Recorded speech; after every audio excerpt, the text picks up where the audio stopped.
اسلام میں خواتین کو ایک خصوصی جگہ دی گئی ہے.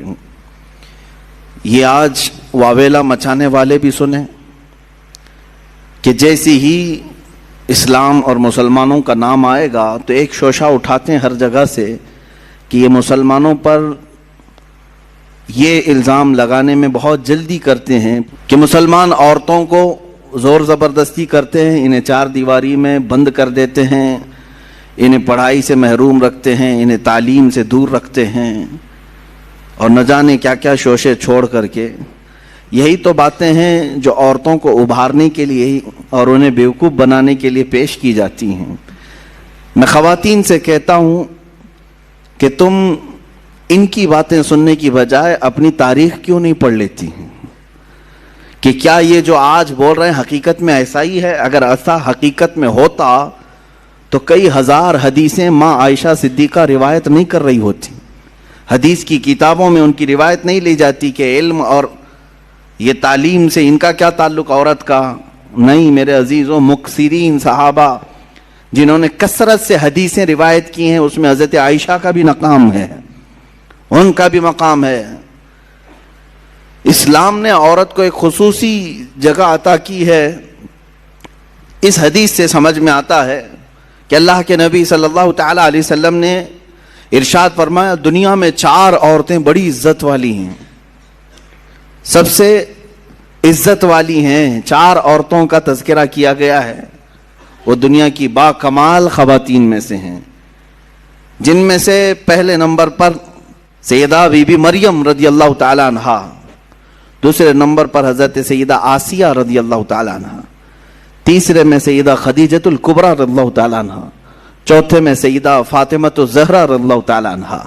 یہ چار عورتوں کا تذکرہ کیا گیا ہے اور کہا گیا کہ دنیا کی یہ با کمال خواتین معزز عورتوں میں سے ہیں اللہ اور اس کے رسول کے نزدیک بھی.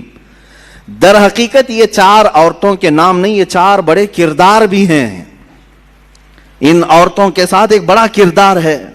اگر حضرت مریم کا تذکرہ آیا ہے حدیث میں کہ یہ با کمال ہیں تو ساتھ میں ان کا کردار ہے وہ ایک عظیم ماں کی شکل میں آتی ہیں، وہ دنیا کی ایک عظیم ماں ہیں.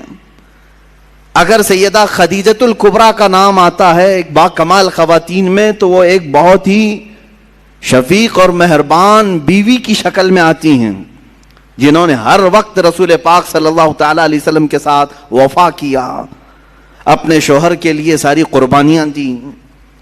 حضرت فاطمہ الزہرا کا نام جب آتا ہے تو وہ ایک عظیم باپ کی عظیم بیٹی ہونے کا کردار ادا کرتی ہیں.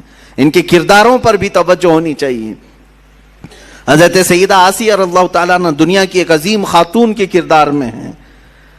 ان عورتوں کے کردار کو جب ہماری بچیاں پڑھیں گی تو یہ مغربی پروپیگنڈے سے نہیں بہکاوے میں آئیں گی، گمراہ نہیں ہوں گی.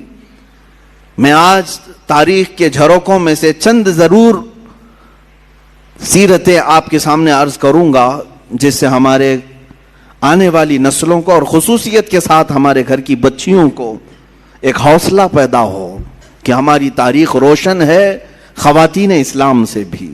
جہاں ہم مردوں کے بڑے بڑے کارنامے ذکر کرتے ہیں، الحمدللہ اسلام میں خواتین کے بھی بڑے کارنامے ہیں جنہوں نے اسلام میں بہت بڑا حصہ لیا ہے. اسی لیے قرآن عظیم میں ایک آیت ایسی آئی ہے جس میں دونوں کا تذکرہ آیا ہے، مرد کا عورت کا، مرد کا عورت کا، ساتھ ساتھ میں.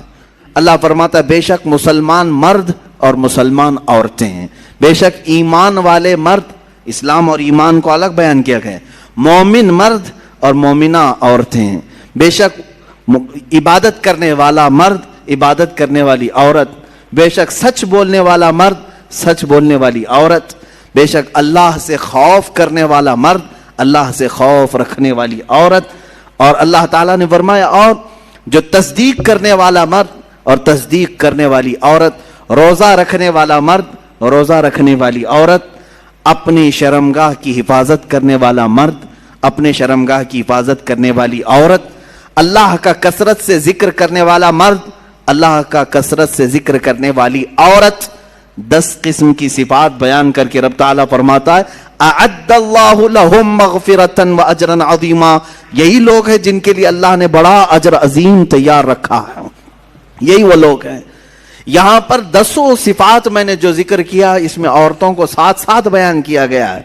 اگر تم مسلمان ہو تو عورتیں بھی مسلمان ہیں، اگر تم مومن ہو تو عورتیں بھی مومن ہیں، اگر تم صادق ہو تو عورتیں بھی صادقہ ہیں، اگر تم صائم ہو روزے دار ہو تو وہ بھی صائمہ ہیں، روزے دار خواتین بھی ہیں، اگر تم اللہ کا ذکر کرتے ہو تو اللہ کا ذکر کرنے والی عورتیں بھی ہیں۔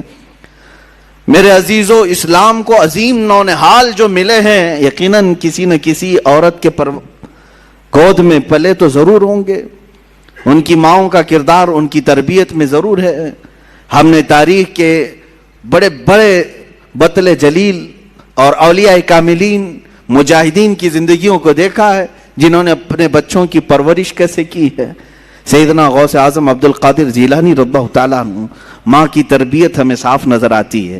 سیدنا غریب نواز خواجہ معین الدین حسن چشتی رضی اللہ تعالیٰ عنہ، ماں کی تربیت وہاں پہ بھی نظر آتی ہے۔ بایزید بستامی، ان کی بھی ماں کی تربیت نظر آتی ہے۔ امام شافعی رحمۃ اللہ تعالیٰ علیہ، ماں کی تربیت وہاں بھی نظر آتی ہے۔ عزیزان گرامی، ان نونہالوں کو جو اسلام کے لیے عظیم تحفے کی شکل میں دیا، لاکھوں سلام ان ماؤں کی گودوں پر جنہوں نے ایسے سنہرے ہیرے ہمیں عطا کیے۔